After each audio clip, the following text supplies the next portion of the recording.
kisruh hak cipta dan royalti antara pencipta lagu dan penyanyi yang membelah dua kubu antara Ahmad Dhani dan Agnes Mo kian memanas. Musisi legendaris yang kini duduk di Senayan itu bersuara lantang menyentil sikap Agnes yang dianggapnya tidak menghargai pencipta lagu. Bagaimana Agnes pernah menyebut tak berteman dengan Ari Bias membuat Dhani geram. Suara Dhani melontar sindiran pedas untuk Agnes, diakuinya bukan semata karena ia adalah pencipta lagu, tapi juga sebagai penampil. Dengan gayanya, Dhani mengungkap bahwa di sepanjang karirnya, jadwal manggung Dewa 19 jauh melebihi kesibukan Agnes Mo hingga sekarang. Inilah alasan Dhani menyebut bahwa peristiwa Agnes yang dianggapnya tidak memanusiakan pencipta lagu tidak boleh terulang kembali. Ini kan yang jadi masalah, yang jadi lebar peristiwanya kan hanya gara-gara Agnes tidak menghargai pencipta lagunya gitu, bahkan tidak menganggap teman lagi. Coba dikutip itu dari We Are Not Friends. We are not friends. Deddy Corbuzier ya. Podcast Deddy Corbuzier. Bayangin aja, kasihan loh. Ari Bias nonton Deddy Corbuzier itu sampai matanya mengalir berkaca-kaca. Gak dianggap teman. Enggak. Ya karena kan we're not friends, apalagi pas lagi pertama kali kita ketemu juga I was like 16 years old gitu. Bagaimana memanusiakan pengarang lagu itu seperti apa. Jadi saya harus memberikan pendapat saya soal itu. Kalau pendapat soal hukum saya nggak ikut-ikut. Pendapat soal hukum biarkan udah divonis sama hakim.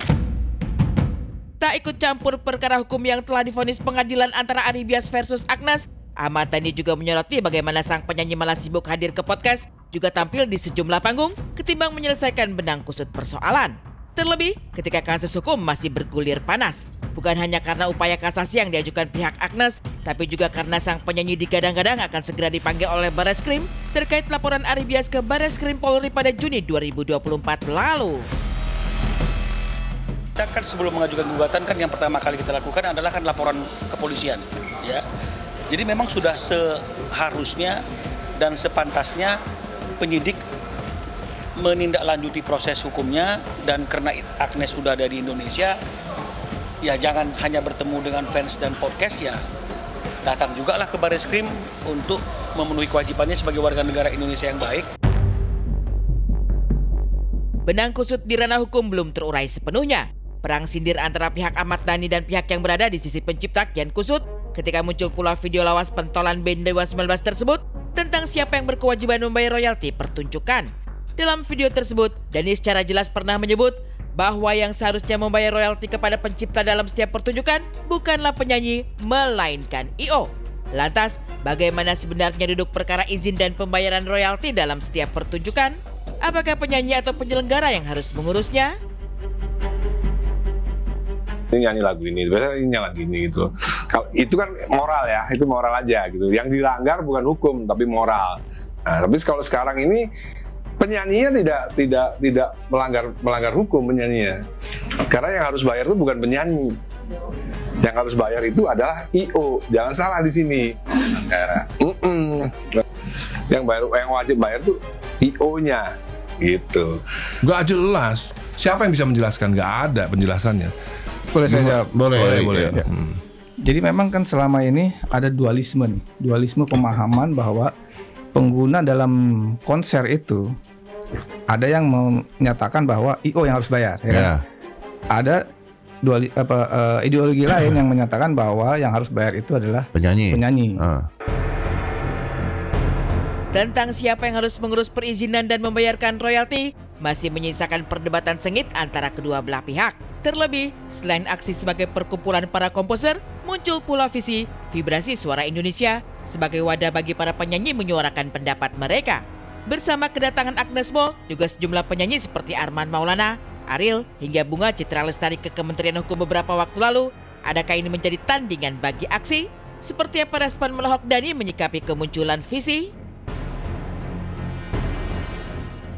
Tandingan enggak lah. Mungkin justru kan tadi kita kesini tuh ngasih masukan kepada pemerintah bahwa ini ada angle dari penyanyi juga nih gitu kan. Kemarin kan aksi juga punya. Oh ya di situ divisi juga kan ada penyanyi komposer. Jadi penyanyi komposer Kunto Aji, Ariel penyanyi komposer. Kebetulan saya juga penyanyi komposer. Kamu apa? Aku juga lumayan. Oh iya lumayan. Jadi gitu. Jadi nggak ada apa namanya nggak ada ini ada tandingan, tidak ada. Ini kan penyanyi kumpul memberikan masukan kepada pemerintah. Saya lihat dari 30 penyanyi ya, yang bela Agnes cuma satu lah, Once Michael. Jadi saya udah telepon Rosa misalnya ya, Cak, seandainya kamu ditelepon sama pengarang lagu Yovie Widianto, misalnya Yovie Widianto telepon Ocha, Cak, gue pengen ketemu dong, mau ngomongin hak ekonomi gue, lu terima nggak? Ya terima lah mas, gitu. Saya telepon Raisa, seandainya di Lestari nelfon kamu pengen ngomongin hak ekonomi dia, kamu terima nggak teleponnya? Kamu temuin nggak? Ya temuin dong mas, gitu. Jadi kebanyakan penyanyi tidak setuju dengan cara-cara Agnes tidak menemui. Mengaku sudah menghubungi banyak penyanyi seperti Rosa hingga Raisa, Dhani mengaku satu penyanyi yang mendukung Agnes Mo. Dengan kelakarnya, Dhani menyebut nama Once Michael yang juga pernah terlibat perseteruan panjang dengan ayah Al dan Dul tersebut. Lalu kemana moral saling tegur dan sindir antara Dhani versus Agnes yang salah membelah dua kubu antara komposer dan penyanyi? Intinya kita on the right track lah, on the right track untuk menuju kepada optimalisasi tata kelola pertunjukan musik. Nggak cuma diskusi aja, cuma cerita aja, kira-kira seperti apa. Seperti yang tadi sebenarnya saya ngomong ya, saya tuh kan ngikutnya undang-undang aja gitu. Tapi ternyata memang banyak yang belum paham tentang undang-undang itu seperti apa. Bahwa undang-undang hak asasi dan peraturan pemerintah sama peraturan menterinya itu nggak bisa dipisahin gitu. Itu satu kesatuan gitu. Cuman ya memang ya tadi kita juga cerita juga selama saya di sana, saya juga kan bagian dari dalam tanda kutip istilahnya LMK dari ya pokoknya di sana lah sebagai pencipta lagu di Amerika. Jadi tadi kita cerita juga kalau di sana tuh sistemnya seperti ini bla bla bla.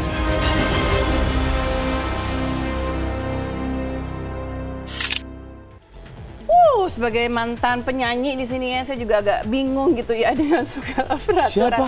Enggak, menghayal Bang, berharap oke, lanjutkan kehaluannya, silakan berkomentar. Saya tadi sempat mikir sebagai mantan penyanyi kayak yang mana? Saya oke. mengomentari sebagai mantan penyanyi. Sebagai mantan penyanyi, lanjut. saya melihat ini sangat-sangat rumit sekali gitu ya. Antara kedua belah pihak mau mengemukakan pendapatnya masing-masing yang kalau dicerna bener juga gitu. Tapi kan dimana kan kemarin Pengadilan Niaga sudah memberi putusan di mana Agnes Monica harus membayar 1,5 M kepada Ari Bias. Tapi di sini Agnes sudah naik banding, sudah masuk kasasi. Jadi biarkanlah di situ kan ya, biarkanlah kasus ini bergulir. Nanti kita akan lihat di mana sih kebenarannya berada gitu. Sebagai mantan pencipta lagu, saya merasa misalnya gini, kayak tadi kan Mas Ahmad Dhani kan sempat bilang gitu ya. Agnes apa susahnya sih kayak menghargai pencipta lagu dan segala macam gitu kan. Nah, kalau dilihat dari sisi luar gitu kan, Agnes yang punya masalah dengan Ari Bias, tapi Ahmad Dhani ikut-ikutan juga nih.